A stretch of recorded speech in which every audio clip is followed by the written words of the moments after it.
राज्यातील महिलांच्या आर्थिक सक्षमीकरणासाठी शिंदे सरकारने मुख्यमंत्री माझी लाडकी बहीण योजना सुरू केलेली आहे. या योजनेच्या माध्यमातून राज्य सरकारकडून महिलांना दर महिन्याला 1500 रुपये मिळणार आहेत. आता ही माझी लाडकी बहीण योजना नेमकी काय आहे, त्याचा लाभ घेण्यासाठी काय काय प्रक्रिया करावी लागते, कोणती कागदपत्रे लागतात, याबद्दल माहिती आपण जाणून घेणार आहोत. योजनेचा लाभ कोणाला मिळणार?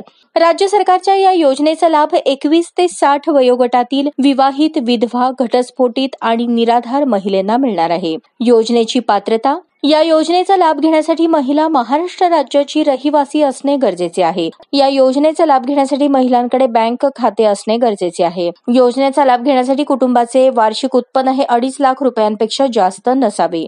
योजनेसाठी लागणारी महत्त्वाची कागदपत्रे: योजनेचा ऑनलाईन अर्ज करायचा आहे. महिलेकडे आधार कार्ड असणे गरजेचे आहे. त्याचप्रमाणे महाराष्ट्र राज्याचे रहिवासी प्रमाणपत्र, जन्म दाखला असणे गरजेचे आहे. त्याचप्रमाणे समक्ष प्राधिकाऱ्याने दिलेल्या कुटुंब प्रमुखाचा उत्पन्नाचा दाखला गरजेचा आहे. त्याचप्रमाणे बँक खाते, पासबुकच्या पहिल्या पानाची प्रत, पासपोर्ट आकाराचा फोटो, रेशन कार्ड, त्याचप्रमाणे योजनेच्या अटी आणि शर्तींचे पालन करण्याचे हमीपत्र. अर्ज कसा करायचा? पात्र असलेल्या महिला या योजनेचा अर्ज पोर्टल, मोबाईल ॲप, सेतू सुविधा केंद्रावर जाऊन करू शकतात. पात्र असलेली महिला ऑनलाईन पद्धतीने यासाठी अर्ज करू शकते. ज्या महिलांना ऑनलाईन अर्ज करता येत नाही त्यांच्यासाठी अंगणवाडी केंद्र, बाल विकास प्रकल्प, ग्रामपंचायत वॉर्ड इत्यादी मधून अर्ज करता येईल.